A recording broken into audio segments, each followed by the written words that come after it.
بسم اللہ الرحمن الرحیم۔ جدید دور میں کہ جہاں آج ہم نے زمین کا کونا کونا چھان مارا ہے، یہاں تک کہ ہم دوسرے سیاروں پر بھی قدم رکھ چکے ہیں، لیکن پھر بھی یاجوج ماجوج کی جائے رہائش ہم کیوں نہیں ڈھونڈ سکے؟ یاجوج ماجوج کے بارے میں بے تحاشا افسانوی باتیں بھی مشہور ہیں کہ جس کی وجہ سے عام لوگ یا تو یاجوج ماجوج کو انسانی مخلوق ہی نہیں سمجھتے۔ کیا یہ بات درست ہے کہ یاجوج ماجوج کی قومیں حضرت ہوا کے بغیر ہی حضرت آدم علیہ السلام کے نطفے سے پیدا ہوئی تھی؟ آئیے آج یاجوج ماجوج کی قوموں کا ذکر قرآن و حدیث کی روشنی میں کرتے ہیں۔ سب سے پہلے تو بات کرتے ہیں کہ ان قوموں کی تخلیق کیسے ہوئی۔ اس بارے میں علامہ حافظ ابن حجر عسقلانی فتح الباری میں ایک ضعیف روایت حضرت کعب رضی اللہ تعالی عنہ کے حوالے سے پیش کرتے ہیں کہ یاجوج ماجوج حضرت آدم کی اولاد میں سے ہیں کہ ایک دفعہ ان کا نطفہ زمین میں گھل مل گیا اور زمین میں پھر ان کی تخلیق ہوئی۔ مصنف اس روایت کو خود یہی کہہ کر جھٹلا دیتے ہیں کہ انبیاء علیہ السلام احتلام سے پاک ہوتے ہیں، اسی لیے یہ ممکن ہی نہیں، اور ویسے بھی یہ ایک بہت ضعیف روایت ہے کہ جس کی سند صحیح نہیں۔ مختلف روایات اور تاریخ کتابوں سے جو ثابت ہے وہ یہ ہے کہ یاجوج ماجوج دو قبیلے تھے جو کہ حضرت نوح علیہ السلام کے بیٹے یافست کی اولاد میں سے تھے۔ یاجوج اور ماجوج دو سردار تھے جنہوں نے ایک دوسرے کی بہنوں سے شادی کی اور قسم کھائی کہ اب وہ اپنے خون میں ملاوٹ نہیں کریں گے، اسی لیے انہوں نے اپنے بیٹے بیٹیوں کی شادیاں بھی آپس میں کیں۔ ان کی نسل بہت پروان چڑھی۔ کہا جاتا ہے کہ ان کی عورتیں ایک ہی حمل بیک وقت 4 بچے جنتی تھیں، جس کی وجہ سے ان کی نسل بہت زیادہ پھیل گئی۔ یہ انسان ہیں اور کافر ہیں، یہ جس جاندار کے پاس سے گزرتے اسے کھا جاتے تھے۔ یہ موسم بہار میں اپنے غاروں سے نکل کر سبزہ کھا جاتے اور خشک چیزیں اٹھا کر لے جاتے تھے۔ ان کے پنجے اور دانت درندوں جیسے اور ان کے بال اتنے لمبے کہ جسم چھپا لیتے ہیں۔ اس وقت بھی دنیا میں ہماری آبادی کے ایک انسان کے بدلے میں یاجوج ماجوج کی قوم کے 10 افراد موجود ہیں، یعنی یاجوج ماجوج کی قوم ہم سے 10 گنا زیادہ ہے۔ صحیح بخاری کی حدیث نمبر 3348 کی روایت ہے کہ نبی کریم صلی اللہ علیہ وآلہ وسلم نے فرمایا کہ ہر 1000 میں 999 جہنمی ہوں گے۔ تمہیں بشارت ہو، وہ ایک آدمی تم میں سے ہوگا اور 1000 دوزخی یاجوج ماجوج کی قوم سے ہوں گے۔ پھر نبی کریم صلی اللہ علیہ وآلہ وسلم نے فرمایا، اس ذات کی قسم جس کے ہاتھ میں میری جان ہے، مجھے امید ہے کہ تم امت مسلمہ تمام جنت والوں کے 1/3 ہوگے۔ اس حدیث سے ہم اندازہ کر سکتے ہیں کہ یاجوج ماجوج کی تعداد کتنی ہوگی۔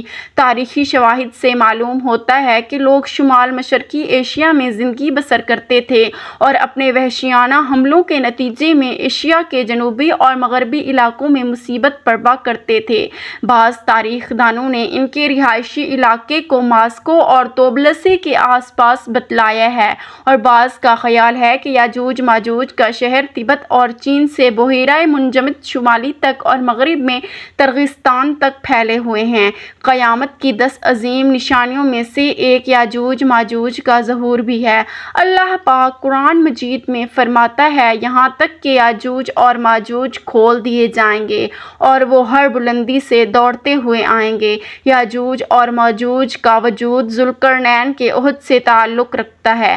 ذوالقرنین ایک بہت ہی نیک صفت انسان اور ایک عظیم بادشاہ تھے۔ اللہ تعالیٰ نے انہیں قوت و طاقت سے نوازا تھا اور انہوں نے مشرق سے مغرب تک اپنی حکومت قائم کر لی تھی۔ تمام بادشاہوں اور ممالک پر انہی کی مطلق العنانی تھی اور انہوں نے مشرق اور مغرب کے دور دراز کے سفر طے کیے۔ ان کا تذکرہ قرآن مجید کے سورۃ الکہف کی آیت 83 سے 98 میں ملتا ہے اور جس کی تفسیر ہمیں احادیث میں بھی ملتی ہے۔ اسی زمانے میں یاجوج ماجوج نے بھی قتل و غارت کا بازار گرم کر رکھا تھا۔ وہ ایسے وحشی تھے کہ انسان کو زندہ چیر پھاڑ دیتے تھے اور خون کی ندیاں بہانا ان کا معمول تھا۔ جب بھی کوئی علاقہ فتح کرتے تو وہاں موجود جوان لڑکیوں کا خون پی جاتے، جس سے وہ خود کو دوبارہ جوان محسوس کرتے۔ پھر جب حضرت ذوالقرنین فتوحات کرتے کرتے یاجوج ماجوج کے قریب پہنچے ہیں تو وہاں کے لوگ ان سے شکایت کرتے ہیں کہ ہمیں کسی طرح اس ظالم قوم سے نجات دلائیں۔ اللہ پاک سورۃ الکہف کی آیت نمبر 93 سے 98 میں فرماتا ہے، یہاں تک کہ جب دو دیواروں کے درمیان پہنچا، ان دونوں کے پرے اس نے ایک ایسی قوم پائی جو بات سمجھنے کے قریب بھی نہ تھی۔ انہوں نے کہا، اے ذوالقرنین، یاجوج ماجوج اس ملک میں بڑے بھاری فسادی ہیں، تو کیا ہم آپ کے لیے کچھ خرچ کا انتظام کر دیں، اس شرط پر کہ آپ ہمارے اور ان کے درمیان ایک دیوار بنا دیں؟ اس نے جواب دیا کہ میرے اختیار میں میرے پروردگار نے جو دے رکھا ہے وہی بہتر ہے، تم صرف قوت طاقت سے میری مدد کرو، میں تم میں اور ان میں مضبوط حجاب بنا دیتا ہوں، مجھے لوہے کی چادریں لا دو۔ یہاں تک کہ جب ان دونوں پہاڑوں کے درمیان دیوار برابر کر دی تو حکم دیا کہ آگ تیز جلاؤ، تاکہ وقتیہ لوہے کی ان 4 دیواروں کو بالکل آگ کر دیا، تو فرمایا میرے پاس لاؤ، اس پر پگھلا ہوا تانبا ڈال دو۔ پس تو ان میں اس دیوار کے اوپر چڑھنے کی طاقت نہ تھی اور نہ ہی ان میں کوئی سوراخ کر سکتے تھے۔ کہا، یہ صرف میرے رب کی مہربانی ہے، ہاں جب میرے رب کا وعدہ آئے گا تو اسے زمین بوس کر دے گا، بے شک میرے رب کا وعدہ سچا اور حق ہے۔ اب آپ یہ تو جان چکے ہیں کہ یاجوج ماجوج کو کس نے اور کیسے قید کیا، لیکن سوال اب یہ ہے کہ وہ کب اور کیسے اس دیوار کو گرا کر باہر آئیں گے۔ اس بارے میں ابن ماجہ کی حدیث نمبر 4080 پیش کرتے ہیں، حضور صلی اللہ علیہ وآلہ وسلم نے فرمایا، یاجوج و ماجوج ہر روز اپنی دیوار کھودتے ہیں، یہاں تک کہ جب قریب ہوتا ہے کہ سورج کی روشنی ان کو دکھائی دے تو جو شخص ان کا سردار ہوتا ہے وہ کہتا ہے، اب لوٹ چلو، باقی کل کھودیں گے، پھر اللہ تعالیٰ اسے ویسے ہی مضبوط کر دیتا ہے جیسے وہ پہلے تھی، یہاں تک کہ جب ان کی مدت پوری ہو جائے گی اور اللہ تعالیٰ کو ان کا خروج منظور ہوگا تو وہ عادت کے مطابق دیوار کھودیں گے۔ جب کھودتے کھودتے قریب ہوگا کہ سورج کی روشنی دیکھیں تو اس وقت ان کا سردار کہے گا کہ اب لوٹ چلو، انشاءاللہ کل کھودیں گے، اور انشاءاللہ کا لفظ کہیں گے، چنانچہ اس دن وہ لوٹ جائیں گے اور دیوار اسی حال پر رہے گی جیسے وہ چھوڑ گئے تھے، پھر وہ صبح آ کر اسے کھودیں گے اور اسے کھود کر باہر نکالیں گے۔ محدثین و مفسرین میں یاجوج ماجوج کی قوم اور ذوالقرنین کی دیوار کے حوالے سے بہت سے اختلافات پائے جاتے ہیں۔ اب تک 5 ایسی دیواریں سامنے آ چکی ہیں جن کے بارے میں قیاس کیا جاتا ہے کہ ان کے پیچھے یاجوج ماجوج کو قید کیا گیا تھا۔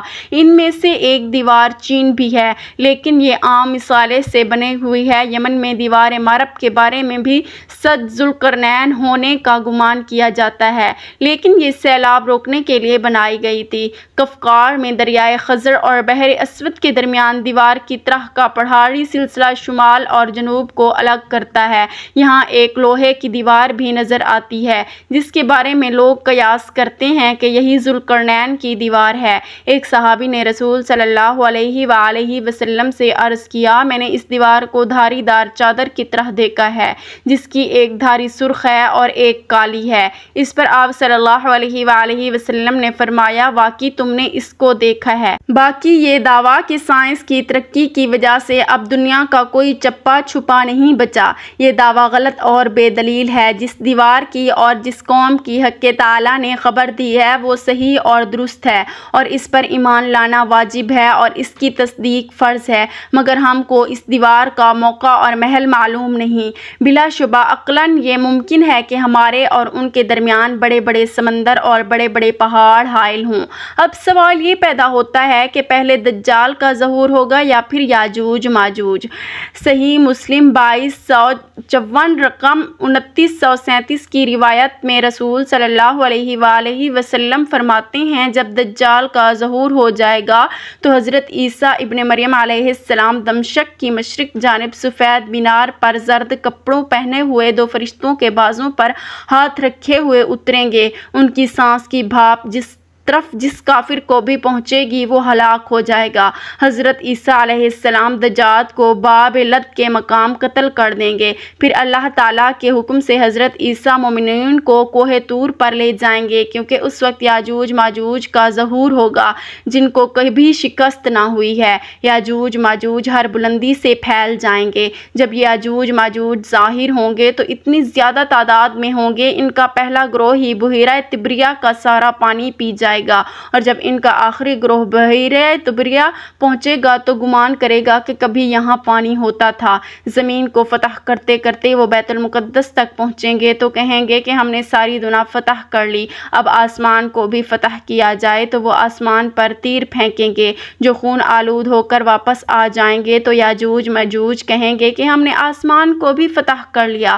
دنیا میں قحط پڑ جائے گا کیونکہ وہ سارا پانی پی جائیں گے اور ساری فصلیں کھا جائیں گے۔ پھر حضرت عیسیٰ علیہ السلام اور ان کے ساتھی جو کہ کوہ طور پر محصور ہوں گے وہ اللہ تعالیٰ سے دعا کریں گے تو اللہ پاک حضرت عیسیٰ کی دعا قبول کرے گا، تو یاجوج ماجوج کی گردنوں میں ایک کیڑا پیدا ہو جائے گا جس سے ساری قوم ہلاک ہو جائے گی۔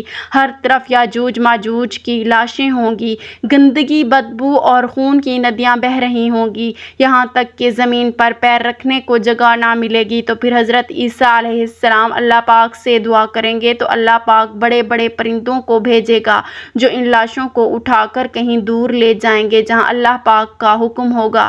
رسول صلی اللہ علیہ وآلہ وسلم نے ارشاد فرمایا، اس ذات کی قسم جس کے ہاتھ میں میری جان ہے، زمین کے جانور ان کا گوشت اور چربی کھا کر خوب موٹے ہو جائیں گے۔ جب پرندے ان کی لاشوں کو اٹھا کر لے جائیں گے تو ان کے تیر کمان اس مقدار میں زمین پر ہوں گے، مسلمان ان کے تیر اور کمانوں سے 7 سال تک ایندھن جلا سکیں گے۔ اس کے بعد اللہ پاک ایسی بارش برسائے گا کہ سب کچھ اس میں بہہ جائے گا اور زمین ساری دھل کر پاک ہو جائے گی۔ پھر زمین پر ایسے پھل اگیں گے کہ ایک انار ایک جماعت کے لیے کافی ہوگا۔ دودھ میں ایسی برکت ہوگی کہ ایک اونٹنی کا دودھ ایک بڑی جماعت کے لیے کافی ہوگا، ایک بکری کا دودھ ایک گھرانے کے لیے کافی ہوگا۔ پھر کئی سال تک لوگ ایسے ہی رہیں گے۔ پھر اللہ پاک ایک ٹھنڈی ہوا بھیجے گا جو سارے مومنین کی جانیں لے لے گی اور باقی لوگ گدھوں کی طرح کھلے عام زنا کریں گے، ظلم زیادتی پھیل جائے گی، پھر انہی لوگوں پر قیامت برپا ہوگی۔